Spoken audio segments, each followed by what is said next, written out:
What up, YouTube? Plumpy Man here. Just doing another little quick video showing you how I trim my cases. Got a couple piles here. What I use, I do the cheap method.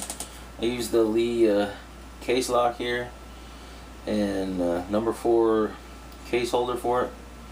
And just an old, this is a Craftsman power drill.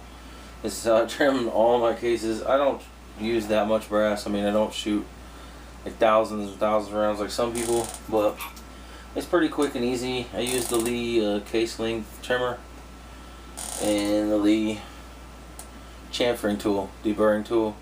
It seems to work all right. I mean, I reload a couple hundred at a time, 100 here, 100 there, something like that. It's a little time consuming, but it's a lot easier than sitting there doing it by hand. And I don't know, let me just show you how I do it. These have already seen earlier video that these have already been deprimed, resized, ran through the tumbler again, and it's a little time consuming, but if you take a little extra time when you chuck these, it helps out because they will wobble loose if you don't have them good and chucked. But you just put the case in like that, lock it in, make sure it's tight, grab your cutter balls. They have these without the ball. I just bought this one because it was available. Stick it in the case, and it's got a gauge that'll cut it perfectly. As soon as that bottom's out here, it won't cut no more. It'll trim your cases to the perfect length. I got set up micrometers over there. I've checked hundreds of them. It works just fine. But you just stick it in, run your drill, when it stops, you'll feel it. You get a feel for it when it's cutting and when it's not. Then what I like to do, I usually always do the outside of the case first. Just leave it in the drill, run a couple seconds like that through the chamfer tool, a couple seconds inside, and it's done. Inside and out it's chamfered. I hope you can see that. I don't know if you can, but it seems to work pretty well. I usually, when I get done, pop the case out, and I use my Dillon case gauge. I'll drop it in there and make sure the headspace is good, which seems to be. And on the bottom, perfect trim. And then dump it in the good pile. Go from there. I have a couple pieces of brass, like this one here.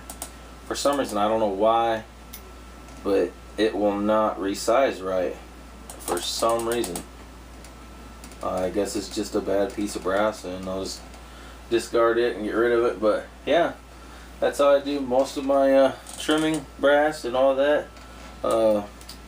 Like I said, it takes a little extra time. It was relatively, I think I spent 20 bucks and I can trim brass faster than most of your hand trimmers and stuff. Just boom, run it in, it's done. Outside, inside, unchuck it, boom, round's done. Check it in the case gauge. You don't have to check every one of the case gauge. It's perfect up and down. Just throw it in the good pile. Yeah, just letting you know, that's how I trim my cases. Saves a lot of time. It's faster than most of your hand crank trimmers. I was going to get the Lee hand trim that you put in the top of your press, but honestly, I spent the money on this a long time ago, and like I said, I think 20 bucks bought all this. The tool, some lube, this cutter, and the chuck and everything, and even because the chuck's different. This is the chuck that goes in your drill, and you have to buy a certain, which this is number 4 for 223/556 casing. It's just like the one that fits in your press, but the bottom's cut off and it's threaded to thread on this, and it locks your, basically just holds your shell to this stud. That's how it works. Yeah, let me know what you think.